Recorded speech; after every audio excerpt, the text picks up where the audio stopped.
ఆంధ్రప్రదేశ్ ప్రభుత్వ ప్రధాన కార్యదర్శి జవహర్ రెడ్డి గారు ఈ ముఖ్యమంత్రికి ఎంత సన్నిహితులో అందరికీ తెలిసిన విషయం. ఈయన ముఖ్యమంత్రి గారు కావాలని జవహర్ రెడ్డి గారిని సీఎస్గా పెట్టుకున్నారు. ఎందుకంటే జవహర్ రెడ్డి గారిది కడప జిల్లానే, ముఖ్యమంత్రిది కడప జిల్లానే. జవహర్ రెడ్డి గారు ఆయనకు సామాజిక వర్గమే కాబట్టి ఆయన పెట్టుకొని తనకు అనుకూలంగా తనకు కావాల్సిన పనులన్నీ చేయించుకుంటూ ఉన్నారు.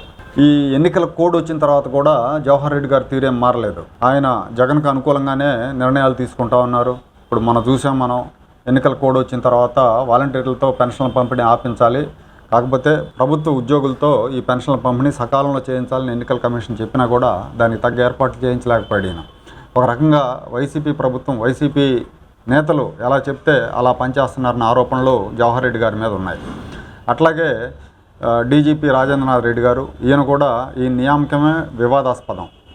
10 మంది సీనియర్లు ఉంటే ఈయనకంటే వాళ్ళందరినీ కాదని రాజేంద్రనాథ్ రెడ్డిని తాత్కాలిక డీజీపీగా పెట్టి కొన్నేళ్లుగా ఆయన్నే కంటిన్యూ చేస్తున్నారు. కాకపోతే ఈయన వచ్చిన కొత్తలో గతంలో ఉన్న గౌతమ్ సవాంగ్ కంటే ఈయన బెటరు, కొంచెం సమయంతో ఉంటున్నారని చెప్పి అనుకున్నారు అందరూ.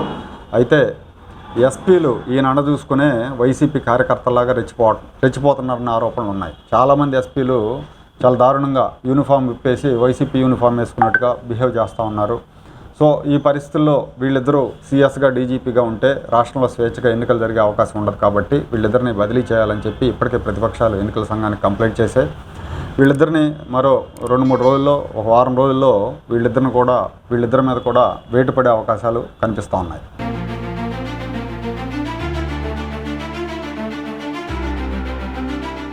Like, share and subscribe to Rajaniti channel.